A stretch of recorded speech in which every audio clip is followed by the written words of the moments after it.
Paddy's gearing up for the GAA All-Ireland Football and Hurling. For all live TV championship games, it's money back as a free bet if your losing first goal scorer scores a goal anytime. Max £20. Excludes shops. T's and C's apply. 18 plus. BeGambleAware.org. Hello, I'm David Jennings from the Racing Post and welcome along to the GAA Postcast. We're down to the final 10 in the All-Ireland Senior Football Championship and 10 will become 6 after this weekend. There's a pair of double headers at Croke Park in what is the biggest weekend of the summer so far, and to grace the occasion we went searching for the biggest legend we could find. Small in stature but a giant in footballing folklore, it is the trickiest and most talented attacker that Tyrone has ever produced. No, not Stephen O'Neill, but the one and only Peter Canavan. We're also joined by Damien Fitzgerald from our sponsors Paddy Power, who doesn't need a build-up like Peter Canavan's, as his confidence is sky high following a winning nap last weekend. He tipped under 2.5 goals in Waterford v Ford. So lads, in keeping with tradition, we will kick off with our quick-fire questions for the two guests, beginning with you, Peter. So your first question is, what current player most reminds you of Peter Canavan? Mark Bradley, corner forward for Tyrone. Right, and he's just that tricky, you never know what he's going to do type of player, I suppose. Well, you talked about small in stature earlier, David, so Mark's something similar, and he's got an eye for goal. Probably haven't seen the best of him yet in a Tyrone jersey, but watch this space. I think he's got great potential, and hopefully this summer we'll see the best of it. You're being very nice to yourself there. I thought you might have went for Philly McMahon or something like that. Number two, what was the best piece of advice that Mickey Hart ever gave you? Well, very fortunate that I got plenty of pieces of advice, but a long time ago he gave me a piece of advice that I probably never used. He told me that when you go to wash your hair, never use wash and go. Interesting. Number three, if there was a transfer market and you could buy one player to fit into the current Tyrone team, who would it be and why? Probably Shane Walsh from Galway, for obvious reasons. Again, a wee bit like Mark Bradley, he's young, he's up and coming, and there's so much raw talent and natural talent there that he's ready to explode onto the big stage. He can kick up both feet, he's a great fielder of the ball, he's very accurate, he brings his teammates into it. And he's probably in playing with Galway this past couple of years, like they've been playing their football in Division 2. As they become better, I think we'll see the very best out of him. So fantastic footballer as it is, and there's more to come, I've no doubt. An interesting choice. That would have been at least a 33-1 shot, I'd say, if we were pricing up who you'd pick. Okay, number four. If the All-Stars were handed out tonight, who would be crowned Footballer of the Year? Well, based on the latter stages of the National League and the first couple of games of the Championship, Paul Geaney of Kerry is going to have to be a front runner. He has emerged as their main attacking threat up front. I know James O'Donoghue had a great game in the final, but Geaney has been magnificent the whole way through this year. And again, the big games really are yet to come for Kerry. Outside of that, the one player that has stood out has been Paddy Hampshire from Tyrone. They played 3 championship games. Hampshire has been in contention for man of the match for 3 of them. He's won 2 man of the match awards, taking on, getting the better of people like Michael Murphy. So as it stands at the minute, he's an obvious candidate, and if he keeps that going, he's going to have some season. He certainly will. Number 5, if you could make one change to the rules of Gaelic football, what would it be? I could hardly bring in a rule that there will be no more rule changes for the next 10 years. Maybe that would be interesting. But I like the way you're thinking. I'd say, if I was looking to make a rule change at the minute, it has to be something to do with the black card, because every weekend we go out, there's controversy over a black card decision. So the replacement of the black card with a sin bin system, I think, would be effective. I'd have to concur with that. Okay, Damien, your 3 quick-fire questions are, number 1, what was the biggest bet struck with Paddy Power last weekend, and who was it on? The biggest bet we took last weekend was on Waterford, and it was 15k at 1-3 for them to win the match. So got it easy enough, I suppose. They never really looked like they were in that much trouble, so he took 5k off us there. A shrewd punter or a kind of fly-by-night? That was a shrewd one anyway. Yeah, certainly was. Okay, number 2, with just 4 teams left now, what is the worst result for Paddy Power in the All-Ireland Hurling Championship? Tipper, our worst result, I suppose, when they went out to a bit of a bigger price after being beaten by Cork, we kind of saw a bit of money for them at like 4s at that sort of price, so we've laid them fairly heavily at that price and they'd be our worst result. Okie dokes. Number 3, which of the favourites are Paddy Power most keen to take on in this weekend's 4 football matches? Just myself, I think Monaghan, they were beaten fair and square by Down the last day, and I don't really see that much that has changed since, so I'd be expecting another very tight game, and maybe Monaghan will win, but I don't think it'll be easy for them anyway. Okay, that brings us on nicely to the first of our 4 football matches this weekend, which we're going to preview, and the double header at Croke Park on Saturday evening, 5 o'clock, Down v Monaghan. Peter, are you on duty for this one? We certainly are. Yeah, we'll be in Croke Park tomorrow night. We'll first of all we'll just get Damien. We get Paddy Power prices and handicaps. Monaghan are 4-11 for the match, 8-1 to draw, and 3-1 Down. Monaghan -3, 10-11, 9-1 the handicap draw, and Down +3 are evens. Now, I picked up a copy of the Irish Independent this morning, and I was reading all about Peter Canavan's views on the matches this weekend, and one paragraph in particular I just circled. You said, in some way, being paired to face the men from the Mourne County again is the perfect draw for Malachy O'Rourke. It will focus Monaghan minds as they look for revenge. Discuss, Peter Canavan. Well, the game itself, Monaghan and Down in the athletic grounds in the Ulster Championship, it was a game that Monaghan were very much expected to win. They were hot favourites. Everybody was talking and predicting that it was going to be a Throne and Monaghan Ulster final. So Monaghan went up there fully expecting to win, and not only did Down upset them, not only did they play great football, but Down actually bullied them off the park as well. And that's not something that you would normally say against teams that play against Monaghan. They would normally be pretty physical themselves. They're well able to look after themselves. So that aspect of the game, I don't think too many people actually seen coming. So from a Monaghan point of view, if there was one team that they would like to seek revenge or they would want to be playing against, it would have to be Down. They were sore men leaving the pitch that day. There was a great atmosphere in the athletic grounds. The ground itself, the crowd's very close to you. The place was packed, and it was a tough one. It was a tough one for Monaghan to take. So from that point of view, they would be itching. They're bound to be itching to get back at and to settle the score with these Down men. And the first line of your piece on the game, you said, I have to say my faith in this Monaghan team has been shaken a little these last few weeks. And I think we all agree with that. I think everybody just expected Monaghan to be a real force. And maybe outside the top 4, we thought they'd be the one team that might progress to an All-Ireland semi-final. But it's been workmanlike more than impressive over the last few weeks, hasn't it, Peter? Absolutely. And the way they played at times in the National League, they produced some brilliant performances. They played Dublin off the park for long periods of the game whenever Dublin visited Clonus.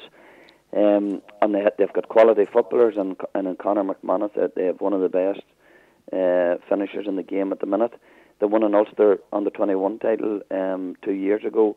So you had Conor McCarthy and young fellas like that coming through, and Ryan McInnesby. So I was expecting big things of them, and they were the one team that, from a Throne perspective, that I probably feared or felt that they would give Throne their toughest assignment in Ulster this year. So from that point of view, they have been a bit of a disappointment. But look, they have an experienced group of players there, and I think if they do get their act together and they should be motivated by this game, then there's bound to be a big performance in them. The other thing, David, is that their own supporters would be a bit critical of them in that they've failed to deliver in recent years in Croke Park. So that too, they've questions to answer in that regard. The game tomorrow night's in Croke Park, and their supporters are saying that it's long overdue a big performance in Croke Park in the Championship. And Jack McCarron, Peter, he's probably been the biggest disappointment out of all the high expectation we had for certain players this year. He's a player really lacking in confidence, and the build-up he was giving coming into the Championship probably doesn't help. Do you still have faith in him? Do you think he will turn out to be the superstar we thought he might be?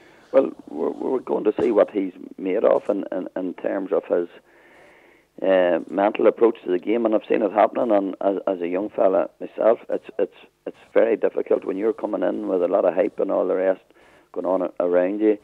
You're going in expecting big things yourself. Maybe you've played very well in the National League. You're now a marked man in the Championship, and it can be difficult to replicate the form that you produced earlier. Maybe you're not getting the same space, but he is a quality footballer, and there's absolutely no doubt about that. His ball handling is very good. He's good at winning possession. He's very accurate. So it's a case of willpower and persisting with it, because he has got good men around him, and Conor McManus, he's bound to be able to feed off him, and the two of them have been linking up pretty well. So it's not easy. It's not easy for a young fella just to walk straight into the Championship football and perform consistently well. So I would have the belief that he's capable of producing big games. I've no doubt about that. Damien Fitzgerald, you've already told us that you think Down potentially could cause another upset here, and you think the prices are a little bit skewed. Put forward your case for Down. I think Down are a very good team, and I think they've come through beating our man Monaghan, and who are both playing tomorrow. So it shows they're both decent teams, and I'm not sure Down are getting enough credit for that. They also competed fairly well with Tyrone the first half of the Ulster final. That's probably the best game anyone has given Tyrone this year in Ulster. I just think they're a solid side defensively, and they've got a bit of class in players like Quaylen Mooney, Darragh O'Hanlon, Conair Harrison. I just think nobody's going to beat Down by a lot, and you'll always know you're coming through a battle if you're going to beat them. So Monaghan could win, but I reckon it'll be very close either way. So make your mind up time, lads. Damien, who wins and by how much? At the prices, I'd back Down at 3-1. Peter? No, I would say the bookies have it right enough. I would be looking at a 7 or 8 point victory for Monaghan. Oh, we have a big clash between our two panellists. And I want two names from both of you. A prediction for man of the match and first goal scorer. Peter, we'll start with you.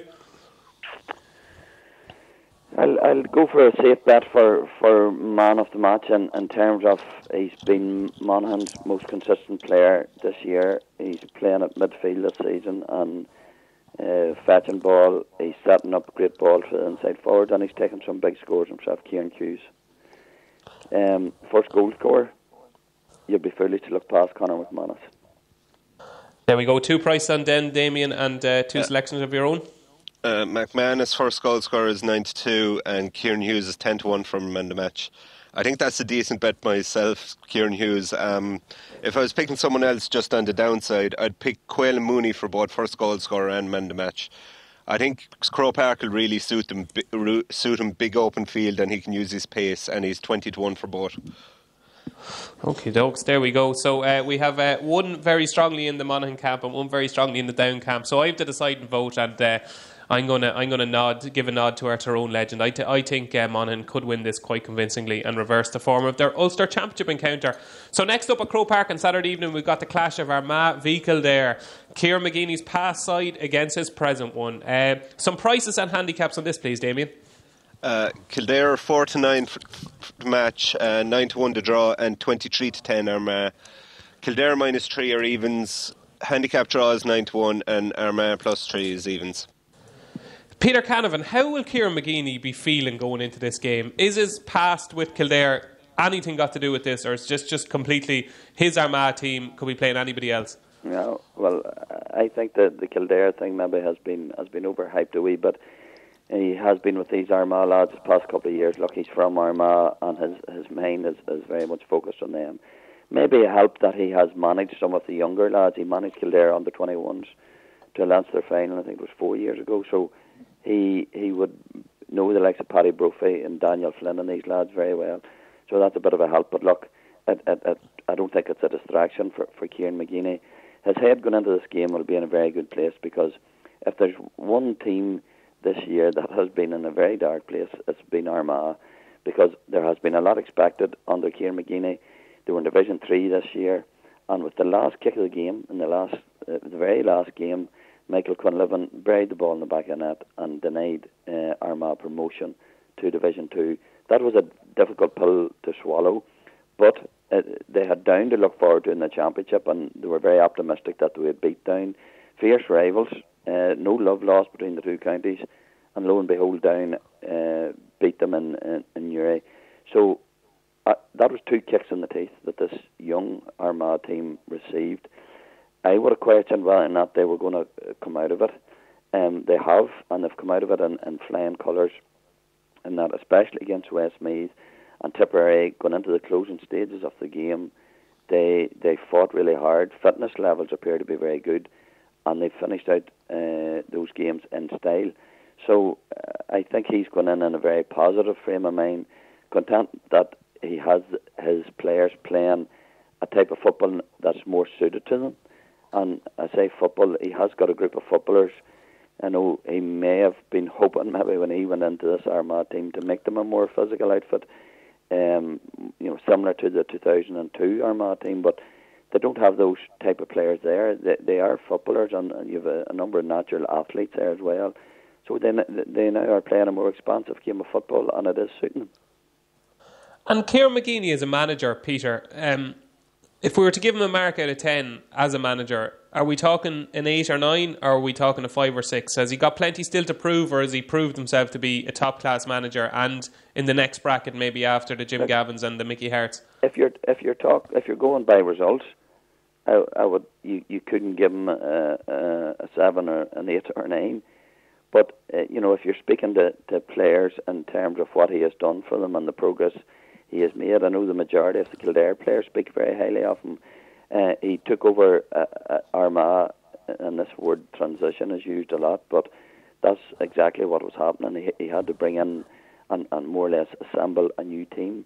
So he probably needs time and space, and there appears to be signs now that he's bringing them on very well. The other aspect of it is the tactical changes that he's made in this past couple of games. From what I have seen and the progress they've made from Armagh would indicate that he's getting a lot of things right at the minute. But their big test is now tomorrow night. I think they're up against it. They have a number of challenges that they have to overcome, and we things they have to figure out tomorrow night. And if they can do that, then certainly we'll fire the plaudits at Kieran McGeeney. And a prediction from you, Peter. How do you see this one going? I think Armagh +3 is the bet. I think it's going to be a close enough game. The physicality of Kildare and round the middle would sway it to me. I think maybe they're just a year further down the line than this Armagh team. And at times they played some very good football against Dublin. So it's a reluctant vote to Kildare. I expect Kildare to win by a point or two. Okay, dokes. Damien Fitzgerald, you went against Peter in the Down Monaghan match. Are you going to be agreeing with him here in Armagh v Kildare? Yeah, I'd be thinking fairly similar. I think Kildare might just edge it. As Peter said, I think they might be just a little bit further down the road than Armagh. Have players with a little bit more experience of playing in Croke Park. But I think Armagh are fairly decent. They look good against Tip. That was a good win for them. It was a big game for them. Like, obviously, having lost to Tip in the league match, and then they came to come back and win. That was very good for them, and it shows they are making a bit of progress. I'd give them a chance, but I think Kildare will just edge it. Like, Kildare are also a very good side. Like, played well against Dublin, did well after their bad start not to get hammered altogether. So I think Kildare will probably edge it, but yeah, tight enough, I'd say. Okay, dokes. And there's one special actually in this that I think is really interesting with Paddy Power. Jamie Clark to score a point from play in both halves, 3-2 or 6-4, as you will. I thought that was a little bit on the generous side. A quick selection for first goal scorer, man of the match, Peter.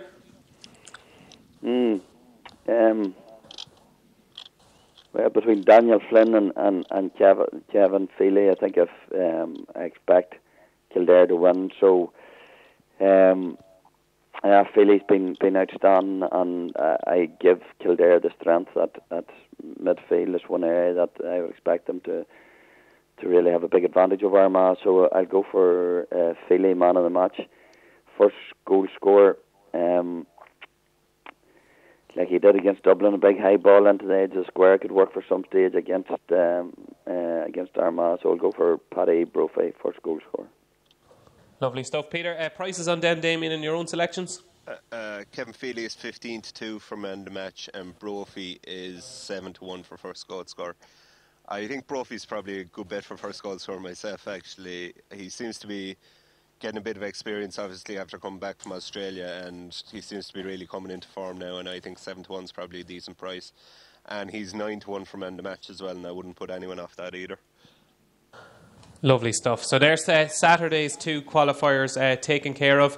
Our competition, last week's competition winner was Sebastian Moriarty, who gets €25 worth of free bets credited to his Paddy Power account, as he correctly answered that Dean Rock got Dublin's first goal against Kildare in the Leinster final. So this week's question, and you can tweet your answer with the hashtag Postcast. A player from Donegal has only won the Footballer of the Year award once in the last 2 decades. Who was he? So who was the Donegal player who won the Footballer of the Year award? I think it was 2012.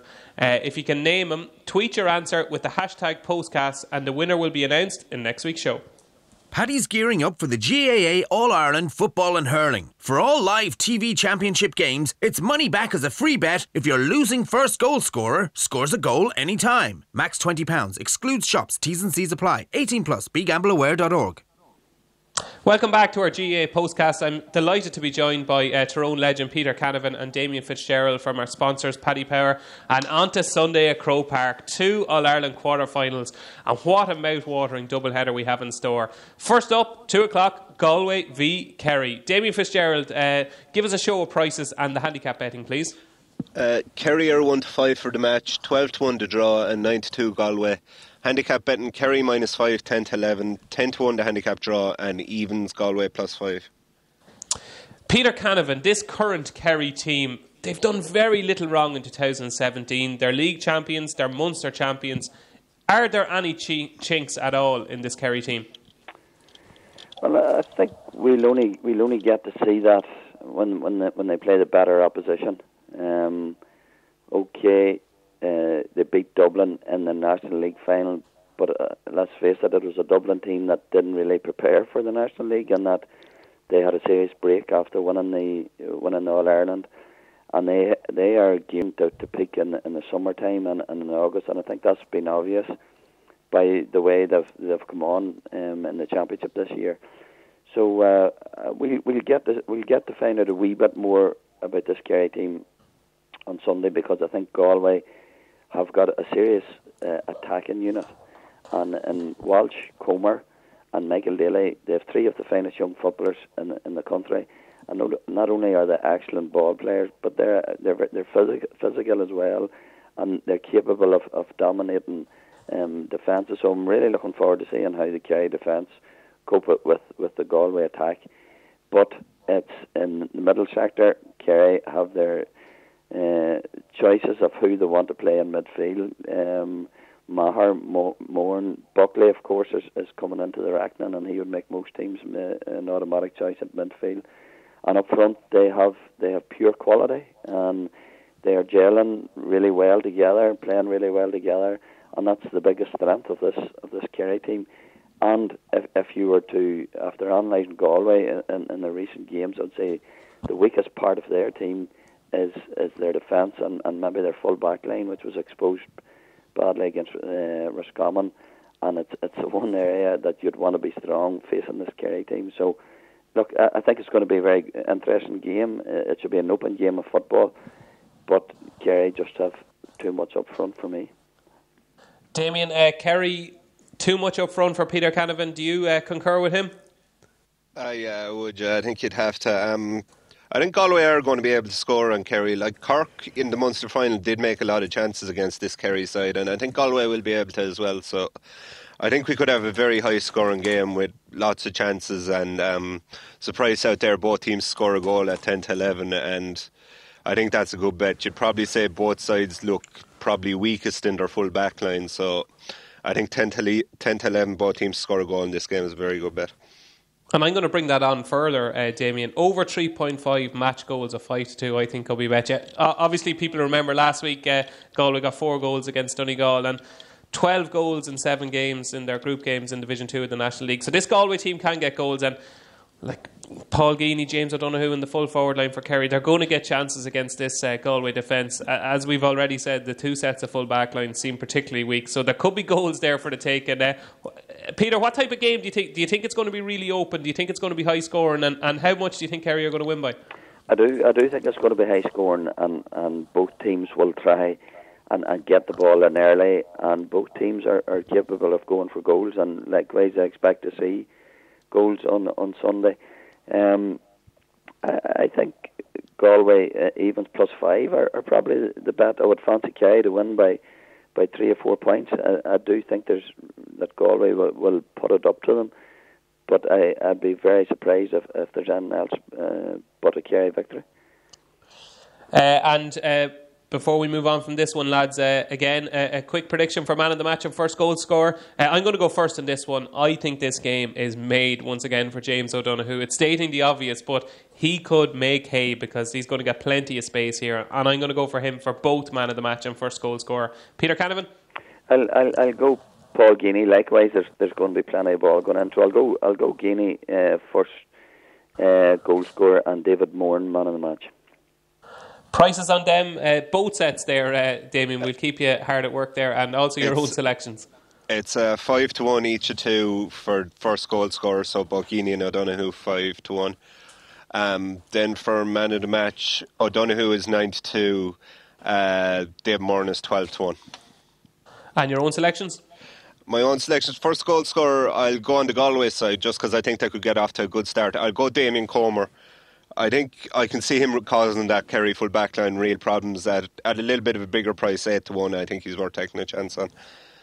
And for man the match, I'll go with Michael Geaney. I think I've been very impressed with him actually this year. He's a good link man, and he really puts in a lot of work in the half forward line. So I think, and he's well able to take a score too. So I think he might maybe overshadow his brother this weekend, and he could get man the match. Lovely stuff. So the final football match, the fourth and final football match this weekend, the second All-Ireland semi-final at 4 o'clock at Croke Park, is the all-Connacht clash between Mayo and Roscommon. Peter Canavan, Mayo, oh my, what are they doing to us? How can we possibly sum up this Mayo team? It seems to be that they just thrive in adversity. 6 points up against Cork, cruising through the second half. Asher, This is getting a bit too boring. Let's make it a little bit interesting. Sure, go on ahead there, Cork, and score 2 goals, and let's get a bit of excitement going. Let's get extra time. Killian O'Connor scoring a rake of points, and let's just creep over the finish line.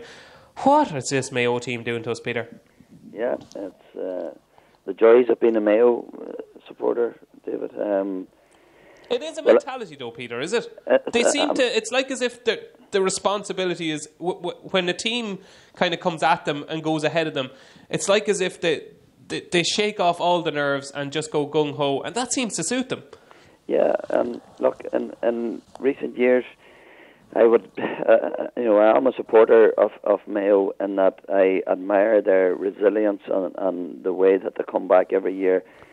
I used to, but now I'm sick of them. Yeah, but look, Tyrone were in that position for years too until we crossed the line, and once you're able to win it once, it makes a massive difference in terms of your psyche, in terms of confidence. So, if you don't keep knocking on the door, it's not going to open. But this year, Jesus, their knuckles are sore at this stage from knocking on it that often, Peter. They need to start kicking it, David. Are you realistically telling me that Mayo have a chance of winning the All-Ireland this year? No, I said that last year, but I find it harder. A few weeks ago, I said that Mayo wouldn't win the All-Ireland for a very familiar feeling, in that they don't have the killer instinct up front, that they need to create too many opportunities to get the scores. Saturday night against Clare, there was evidence, well, maybe this forward line is playing better together. I know against Derry they were very wasteful. But again, Clare, there were signs that they were clicking together and moving better. And the game last Saturday night against Cork, they had 24 scoring chances and scored 21 times.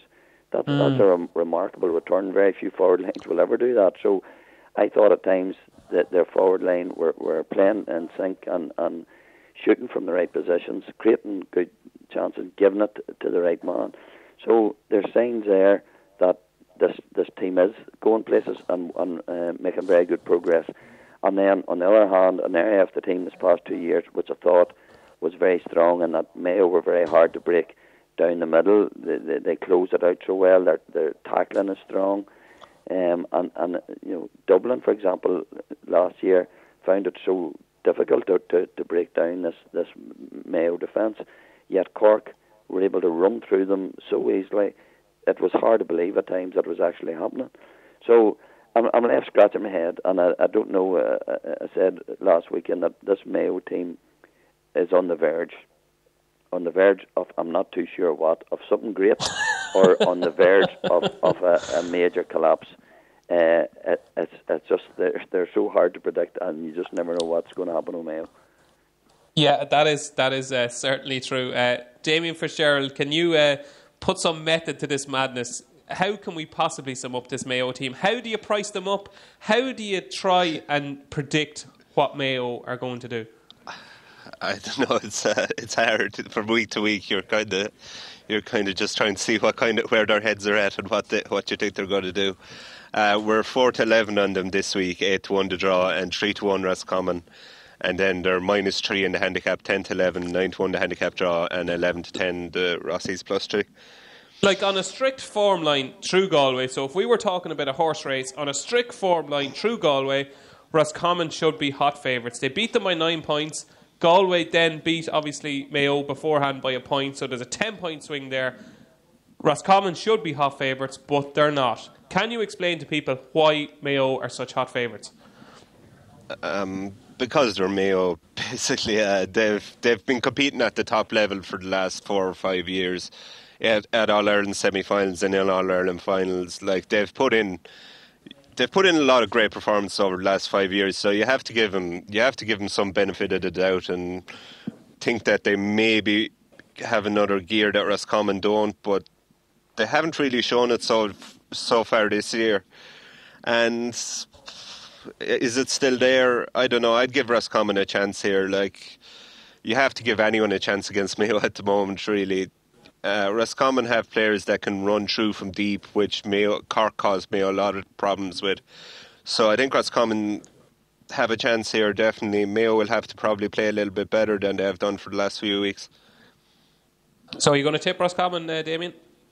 Yeah, I'll tip them at 3-1. I think it's too big a price given all the doubts that are around Mayo. Peter, we've already said that we can't predict what Mayo was going to do, so I'm going to ask you, what are Mayo going to do? I still think they're going to win. Yeah, so do I. Yeah, 3-1 is tempting for Roscommon, and I fancied Roscommon against Galway in the Connacht final, but I just can't. The fact that Mayo are playing football now on a regular basis, we've seen them coming up through the back door last year, that the more games they got, the better they got. And look, if things had been slightly different last week, they had chances when they were 6 or 7 points up to go for goals, which maybe they didn't go for. So they could end up winning last week's game by 10 or 11 points. And Roscommon may have been 4 or 5-1 for Sunday. I still think they have to get the trump cards in the right places. Lee Keegan is starting to come, and he's really modern. Aidan O'Shea was very dominant, put in a masterful display really for 65, 70 minutes last week before he ran out of steam. And up front you have, Cillian O'Connor's performance was exceptional. So they still have a lot going for them, and my money would still be on Mayo to win on Sunday. Yeah, I agree. I think Mayo are going to cover the 3-point handicap. They're an absolute enigma, but I think the return to Croke Park will finally see. We're hearing about these gears that Mayo have to go up. We haven't seen any gears yet, but hopefully the acceleration will be there on Sunday, and I fancy Mayo -3. As regards first goal scorer, man of the match, I'll go first here. I think there's a bet here. I fancy Diarmuid O'Connor 12-1 for man of the match. I think Croke Park is going to suit him, and he's been plagued by injuries over the last couple of years, but I just think he's ready. He's ready to unleash one huge performance, and I think Diarmuid O'Connor's biggest performance could come on Sunday. Peter?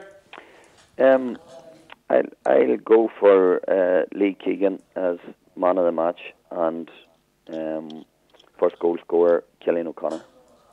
Okay, I have price here in front of me, so I'm going to help you out, Damien. 12-1 Lee Keegan for man of the match. I don't have first goal scorer. What? Cillian O'Connor is 5-1 first goal scorer. 5-1. And your two selections? I'll go on the Rossi side since I tipped them. First goal scorer, Keane Connolly, got a goal against Galway. He's a real corner forward. He'll just stay around the goal. And at 11-1, I think he's a good chance. And for man of the match, I'll pick Conor Devaney. He's the kind of player, great running with the ball, who can cause that Mayo defence problems. And I think he can really cut through him. And at 20-1, I think he's a good price. Brilliant. There's the 4 football matches this weekend taken care of. So all that's left to do now is reveal our best bets of the weekend. And that the 2-point handicap could be obliterated. That little sting needs to be changed, because I did go for Galway last weekend to beat Donegal and was quite strong in them, so I think that's a bit harsh, Jack. So I'm going to go first this weekend. I think the best bet on the weekend coupon is Mayo -3 against Roscommon. Peter, Mayo the best bet of the weekend? I think Galway +5, is it? Is that am I right in saying that? Or even, so it would have to be that. Yeah, okay, Galway +5 v Kerry for Peter Canavan, Mayo -3 v Roscommon for me. Damien Fitzgerald from Paddy Powers? I'll go both teams score a goal in the Galway-Kerry match at 10-11. Lovely stuff. So there's your treble for the weekend's Gaelic football matches. My sincere thanks to Peter Canavan for joining us this week. And Peter, everybody knows that listens to our show. I've been saying all year that Tyrone are going to win the All-Ireland. I'm right, haven't I? I'd like to think you are. We're all looking forward to the Tyrone-Dublin clash anyway in the All-Ireland semi-final. I know we've both have quarter-finals to play first, but that would be a mouth-watering prospect. And a Tyrone-Kerry final would be okay, wouldn't it? Yeah, especially if Tyrone won it. And my sincere thanks as well to Damien Fitzgerald from our sponsors, Paddy Power. I've been David Jennings from the Racing Post. Thanks a million for tuning in, and don't forget to join us next week. Paddy's gearing up for the GAA All-Ireland Football and Hurling. For all live TV championship games, it's money back as a free bet if your losing first goal scorer scores a goal anytime. Max £20. Excludes shops. T's and C's apply. 18+. BeGambleAware.org.